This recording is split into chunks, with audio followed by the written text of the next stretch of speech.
નમસ્કાર મિત્રો, એક સમય હતો જ્યારે ગુજરાતી ફિલ્મોમાં જો વિલનની વાત થતી તો સૌથી પહેલું નામ યાદ આવતું ફિરોઝ ઈરાનીનું। તેમની સ્ટાઇલ, ડાયલોગ અને અભિનય લાખો લોકોના દિલ જીતી લીધા હતા। પરંતુ આજે ફિરોઝ ઈરાની ક્યાં છે? શું તેઓ હજુ પણ ફિલ્મોમાં કામ કરે છે અને તેમની જિંદગી આજે કેવી છે? ચાલો જાણીએ તેમની સંપૂર્ણ કહાની। તો મિત્રો, ફિરોઝ ઈરાનીનો જન્મ 23 માર્ચ 1945ના રોજ થયો હતો। તેમનું સાચું નામ ફેરુઝ ઈરાની છે। તેઓ એવા પરિવારમાંથી આવે છે જ્યાં ફિલ્મો સાથે લાંબો સમય રહ્યો છે। તેમની બહેન જાણીતી અભિનેત્રી અરુણા ઈરાની છે અને તેમના ભાઈ આદિ ઈરાની તથા નિર્દેશક ઇન્દ્ર કુમાર પણ ફિલ્મ જગત સાથે જોડાયેલા છે। 1970માં તેમણે ગુજરાતી ફિલ્મોમાંથી પોતાના કરિયરની શરૂઆત કરી। ધીમે ધીમે તેમણે હીરો, વિલન અને પાત્ર અભિનેતા તરીકે પોતાની અલગ ઓળખ બનાવી।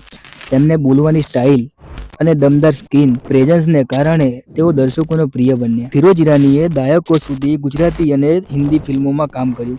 તેમણે અનેક લોકપ્રિય ફિલ્મોમાં અભિનય કર્યો। બાદમાં લેખક, નિર્દેશક તથા નિર્માતા તરીકે પણ પોતાની પ્રતિભા બતાવી। ઘણા લોકો માને છે કે ફિરોઝ ઈરાનીએ ફિલ્મો છોડી દીધી છે, પરંતુ હકીકતમાં તેઓ હજુ પણ સક્રિય છે। છેલ્લા કેટલાક વર્ષોમાં તેઓ ગુજરાતી ફિલ્મો અને ટીવીમાં કામ કરતા રહ્યા છે। 2024માં તેમણે ઘણી બધી ફિલ્મોમાં કામ કર્યા છે। 2026માં પણ તેઓ લગ્નની ફિલ્મોમાં જોવા મળ્યા છે। વર્ષ 2019માં સોશિયલ મીડિયા પર તેમના અવસાનની ખોટી અફવા ફેલાઈ। ત્યારબાદ ફિરોઝ ઈરાનીએ પોતે જ જાહેરમાં આવીને કહ્યું હતું કે હું જીવિત છું અને આ અફવાઓને ખોટી ગણાવી હતી। આજે ભલે તેઓ દર વર્ષની જેમ ઘણી ફિલ્મોમાં નથી દેખાતા, પણ ગુજરાતી ફિલ્મ ઇન્ડસ્ટ્રીમાં તેમનું યોગદાન અમૂલ્ય છે। તેમની અભિનય સફળ અને નવા કલાકારો માટે પ્રેરણાદાયક છે। જો તમને ફિરોઝ ઈરાની વિશેની આ માહિતી ગમી હોય તો વિડીયોને લાઇક કરો, ચેનલને સબસ્ક્રાઇબ કરો અને કમેન્ટમાં જણાવો કે તેમની કઈ ફિલ્મ તમને સૌથી વધુ ગમે છે।